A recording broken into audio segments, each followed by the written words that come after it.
amahoro y'Imana aho muri hose mwese mukomeje gukurikira ibiganiro bya BRM TV. Nizere ko mubona ko ibinari bishyashya. Hano rero turi n'ahandi ni muri Gasanze. Iyi ni BRM TV aho ushobora kureba ibiganiro byinshi bigiye bitandukanye ndetse n'ibyamamare byinshi ushobora kumenya amakuru yabyo nimujye kure kuri Nikef. Reka tuze mu kanya tubibagezaho byinshi cyane bijyanye n'ibintu.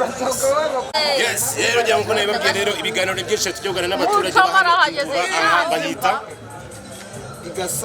Igasanze hagana karatiye turimo bayita muri konoshi ni konomva kuki bayise muri konoshi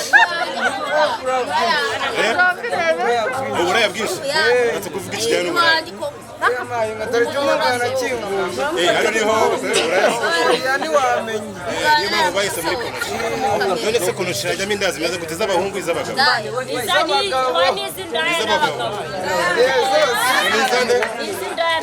bakwita ukora akahe kazi?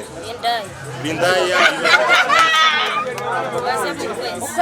Ubona akazi kawe kagenda cyangwa karasubira inyuma?